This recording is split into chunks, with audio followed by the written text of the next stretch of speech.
Hey guys, sorry for the delay. Greg was getting his hair all ready and welcome, thank you. Took a little bit longer than expected, but thanks for tuning in for our March lawn tips. My name's Mike Vecchio. I'm the store manager here in Greenville. We're located here in Simpsonville, just south of Greenville, right along 385 on Kemet Way. We offer sod, seed, sod in pallet quantities and roll quantities. Pallet quantities are going to be your 500 square foot traditional pallets, and then your rolls 10 square feet. All the lawn products you need to maintain your lawn throughout the year, as well as your Soul Cube, your mini cubes, big yellow bags, and palletized river rock for that dry garden bed you forgot to finish up last year. But for now, I'm going to pass it along to Greg. He's going to get you guys all started into the lawn tips and the details that come along with it. Thank you, Mike. I appreciate it. My name is Greg Nichols again. We are here in Greenville, South Carolina, and Mike's got a beautiful facility here. It hadn't been opened up too long, but come down, take a look at it, get plenty of information from the educated staff that we've got here. And so now let's talk about lawn tips. This is March lawn tips. This is a time of year where everyone is looking forward to the spring. You know, we've gotten a couple warm days. As a matter of fact, if you haven't been outside, there's a bright round orange thing that most people haven't seen for a couple months now, and that is called the sun. So we've got a little bit of sun, and it's been fantastic. It allows all of us to get out in the yard and take a look at what's good and what's bad. So let's go ahead and talk a little bit about that. So get into our cool season grass, which is tall fescue. This is the month that fescue is really going to start to shine. It's that time where you've got the cooler temperatures are starting to warm up. Fescue is ready to just bust out. And for all you guys who love those stripes and being able to mow, this is a great time for fescue.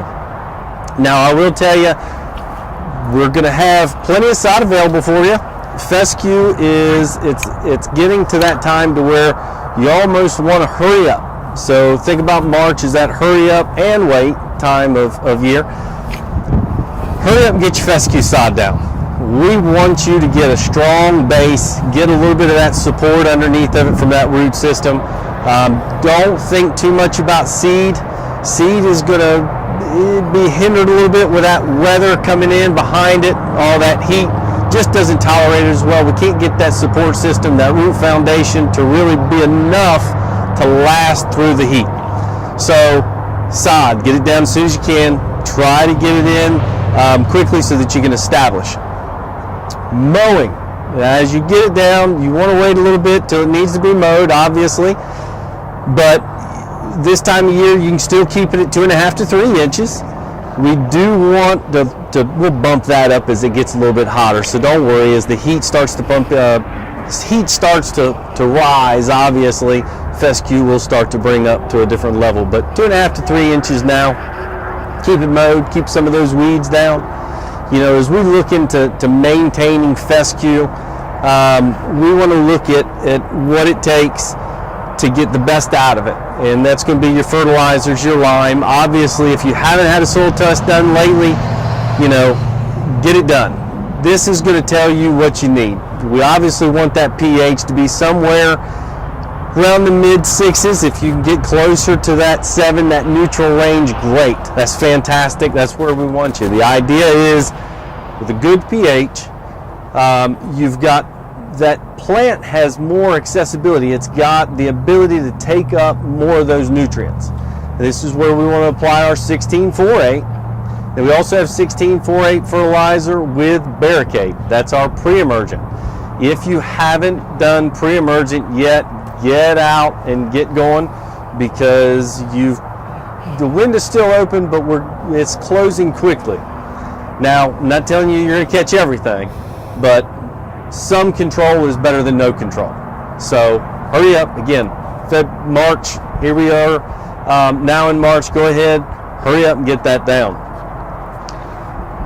Aside from fertility overall, from a bag standpoint, we do have our big yellow bags of Soul Cube. And I'm going to tell you, if you can get your Soul Cube out and get it top dressed on the lawn. If you guys have not used this product yet, especially on fescue as a top dressing, you need to try it. It definitely helps with soil structure overall, but it allows that nutrient content, because not everything in a bag, except for a big yellow bag of soil cube, can give you all the nutrients. And this has got the biology that's there. There's microorganisms that are really going to push that plant to have what it needs overall. And it's got a slower release. It doesn't give you a big bang right off the bat. So again, don't forget, right now we do have big yellow bags of our soil cube.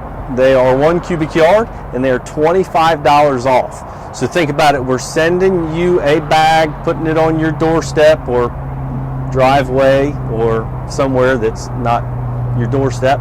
Needless to say, we're going to deliver it to you, and we're going to take some money off. So anytime you can get money off of a delivery, why not? Why not take advantage of that now? So give us a call. We can certainly make that happen to you in the spring. It is phenomenal for garden beds, but I'm going to touch on lawns because that's what we're doing, lawn tips. Soil cube as a top dressing. Now that being said, Greenville does have a top dresser. You can come down. It's you can certainly use a shovel. But come down, we've got top dressers that you can put it in and apply directly over top. Don't worry about poking holes in the lawn. We do not want to aerate right now, but you can certainly coat the lawn with soil cube as a top dressing and it'll work great. So we'll talk about some of that other stuff when it gets later in the year. Now I want to go into warm season a little bit. This is the wait part. So when we talk about March as being hurry up and wait, this is the wait part. We do want to kind of hold back a little bit on that fertility. Obviously we have our 007 pre-emergence, and again, same thing, get it down if you haven't. May not cover it all, but some is better than nothing. It's kind of like insurance. You don't have to get insurance on everything, but as long as you got a little bit, better than nothing. We do have our 5-10-30 as well. Very low nitrogen rate, very low nitrogen content, but we've got a 30% potassium content. That's really going to help the plant overall, and it's going to help push it out of dormancy or help it come out of dormancy, not any earlier or anything, but the strength of the plant as it starts to wake up. So we would suggest that. Now again, when it comes to aeration, don't go poking holes in a warm season grass. It is not ready to wake up. It's still trying to sleep just a little bit longer.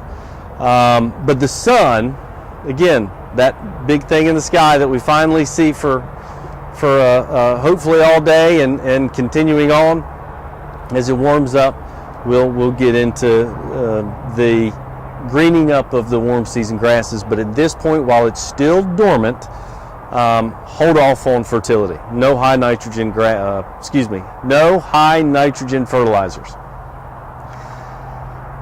Now, again, with this time of year, because it is still dormant, the one thing that you're going to notice is little green patches all over the place. So obviously the grass is brown, so anytime you see green, it's going to be a weed, right? We want to get rid of those. We still have post-emergent products. Come on down. Mike's got, some products. They can tell you how to, what you need for certain things. Again, not all weeds are the same. Not all products take care of certain weeds. We can help you identify. We can help you control as needed, and that's what we're here for. So we do have plenty of broadleaf herbicides. You do want to use surfactants, and they can explain all that to you going forward. But you've got a brown yard, plenty of rain. All these little green spots are going to start popping up, and so we want to take care of it this time. Now, do not want to, again, we're not out there, if we're not out there taking care of weeds, you can certainly continue to mow them down if you don't want to treat them. Most of them are edible. You certainly can eat them. But we do want to try and hand pull them if you can. Get your exercise. My wife gets mad at me sometimes because I'm pulling other people's weeds, but again, I'll tell her I'm exercising, and so she's okay with it at that point, I guess.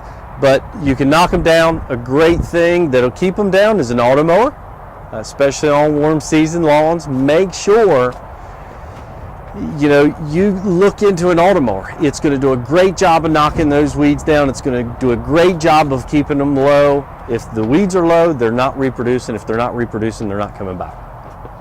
The other thing I would just kind of throw in, don't forget we've got our lawn coach. And I do want to express all these products that we have, the Mowing, the Fertility.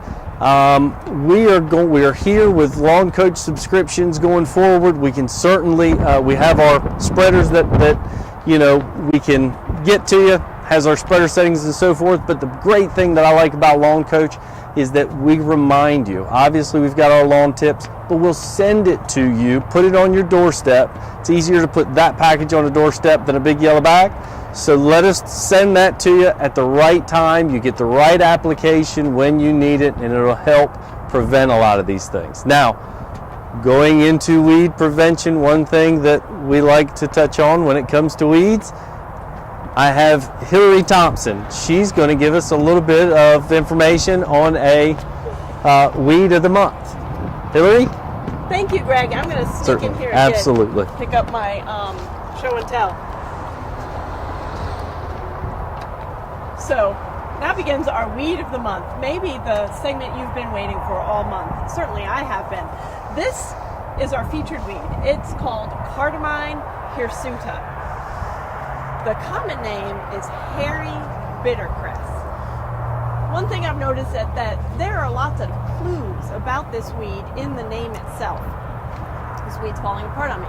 So Cardamine hirsuta. Cardamine means cress. That's actually Greek-based, not Latin. You've heard of Latin scientific names, but there is Greek in there as well. Hirsuta means hairy. Looking at the plant, it does not look very hairy. So you look at it under a hand lens or a magnifying lens, and you will see fine hairs on there. So it is a little bit hairy, but not to the naked eye. The common name, hairy bittercress. We just explained about hairy, but bittercress. Bitter, obviously bitter. Cress gives you a clue about the family it's in. You've probably heard of watercress. If you haven't heard of it, you might have, well, if you haven't heard of it, you haven't heard of it. What I meant to say is you might have seen it for sale in the grocery store or on a menu. It's not very common, but cress, bittercress, watercress, they're in the mustard family. The mustard family is a huge family. You might have also seen it called the cruciferous family, cruciferae, Brassicaceae family, or Brassica. So there are 5 words for that one family. Also in the mustard family are many plants you eat: broccoli, broccolini, cauliflower, cabbage, arugula as well.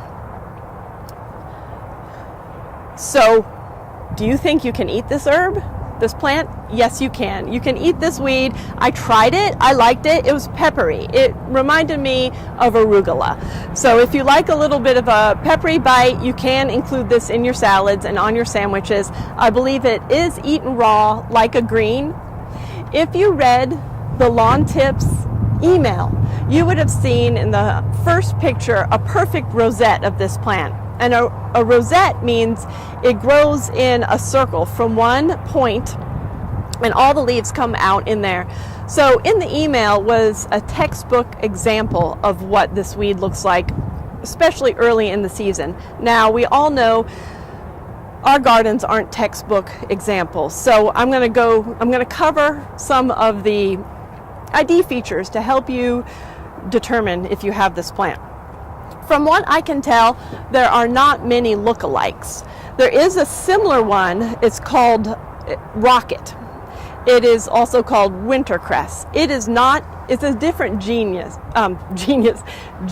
It's called Barbaria, and it is edible. edible. So if you run across the common name Wintercress, it is different than Bittercress. So be sure you look it up to make sure you have the identification correct, even though both are edible. My understanding is that one can be eaten by animals and one should not be. So if you have animals, livestock that might happen upon it, please do your research and just make sure you have one or the other, and you might want to clear one from your field. So about the ID to make sure you have it right. When wintercress comes up in the spring, it's going to have a heart-shaped leaf. So it starts out that way with a heart-shaped leaf, but then the leaves change dramatically. The older leaves do not look like that at all. And in fact, what you might think of as a branch is actually a leaf. So it's a pinnately compound leaf, meaning there are leaflets side by side, up and down a rachis. And so up and down the rachis is not a branch. This is an entire leaf. Each tiny piece is a leaflet, and at the very top is a final leaf. If you think of a hickory leaf, it's shaped much the same way. This is called a pinnately compound leaf, and it starts out heart-shaped in the spring. I also notice it's not completely green. There is a lot of a sort of a burgundy color, especially when it's some of the new leaves coming out are burgundy, or up and down some of the older stems are a burgundy color as well. We talked earlier about the hairy part of the leaf, not visible to the naked eye, but it is there. So let's talk about the flowers. It's the flower shape that puts it in the mustard family.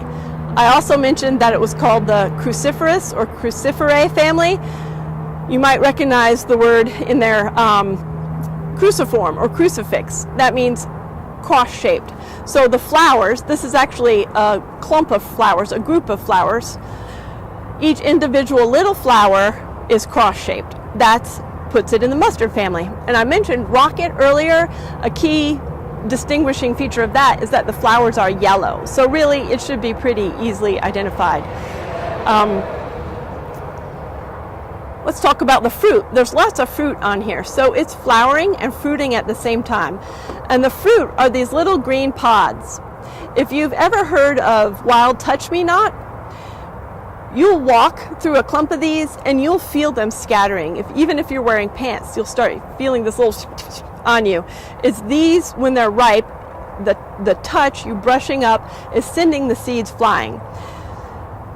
If you're not going to eat it, you don't want that to happen, because one plant can scatter 1,000 seeds, and that's a whole bunch of seeds. So we'll get to how to deal with that next. But where does this live? This lives everywhere. It loves following humans around. It loves human activity and disturbed soils. I see it a lot in ditches. I see it a lot in wet places. It loves disturbed, wet places, and it will grow in any place where there's not cover on the ground. And by cover, I mean mulch or a beautiful lawn. So this, you will definitely see this in your lawn if your lawn is thin and not growing as healthy as it could be, or if it's an area of your lawn that's thin and wet. You'll also see it around spigots or around a lot of where you might be channeling water away from the house. When I looked it up, I saw that they always said it grows in full sun. At my house, I see it in shade as well. It is more loose and open like this in shade. And it just kind of stretches out a little bit. And it is, I'm going to show you another, they're getting, as we progress in the season, this is an annual plant. It's wilting already, but this is an annual plant with about a 12-week life cycle. So this germinated earlier in the season, about in January, and it's had these many weeks to grow. This smaller one probably germinated much more recently, and as the days lengthen, it's quickly going to seed. It was already flowering. This particular one wasn't producing seed yet, but you can see there's a huge size difference when it's going to seed. And that is a little bit of an obstacle that I'll go into next when it flowers and sets seeds so short. So Greg quipped something to me that I thought was hilarious. You have to decide whether to eat or treat. Maybe you do both. Or maybe you eat first and then you treat. Or maybe you treat and never get to eat. It's your call. Or you could treat certain areas and leave this as a patch of edible greens. Microgreens, if you will. So how do we prevent hairy bittercress from taking over the wet spots of our garden. You can prevent it. That's what we recommend. Is the easiest way, it's the most satisfying, and it's the most effective. So one way to prevent is to mulch your bare spaces, mulch your flower beds. It does an excellent job of keeping it out. Whereas chickweed, I mulch if I've missed a crack, say up near a border or up near a shrub. Chickweed will come up in the smallest little space you leave it. I found mulch to be very effective with bittercress though. Also, pre-emergent. Greg went in depth about pre-emergent. Now is too late. It has emerged already, so you want to think about September. If you're a Lawn Coach subscriber, we will just mail you the pre-emergent in September, so you don't even have to put it on your calendar.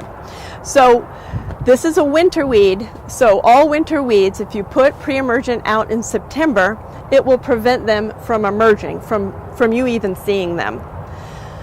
The third way is to grow a great lawn.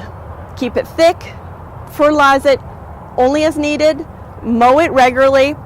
If you have standing water, try and solve that problem uphill so it doesn't even get to that spot and the grass can grow in. So those are the three ways to prevent: mulch, pre-emergent, and grow a great lawn. Or plant density. If you have flower beds, just pack those plants in there. The second way is to manually remove it. Hand weeding, we've talked about that. We talk about that to the point you probably think we're a little bit nutty, but we do get out there and hand weed. It's very satisfying. This has a big root system, but it is very easy to dig up. It just comes right up in a great big clump. Also, mowing, especially this size, but especially before it goes to seed. Mowing is a good resource for you. When it gets this small, now this is completely wilted, but when it gets this small, the mower can be above the height of when it flowers and fruits sometimes, and that is problematic. That is very vexing. You're not really dealing with the weed at that point. So the prevention, the pre-emergent in September will be a better solution for you. The third way are chemical solutions, post-emergent. Post-emergent means you apply to it when the weed has emerged, when you can see it. And of course, we have products for that as well. We sell 3-Way Max and Quincept. I think I've just exhausted everything I know about this weed, but something will come to me, later tonight when I can't sleep. And I'll say, I wish I could have told them that. What we're going to start doing is creating blog posts specific to weeds as well. So that gives me the opportunity to add information I forget. I would very much like to thank Mike Vecchio for hosting us today. I think they're going to come on, try and socially distance, wave. Goodbye. Thank you everybody for joining us. See you next month for Lawn Tips Live of April. Thank you. Thank you. Good job, Mom.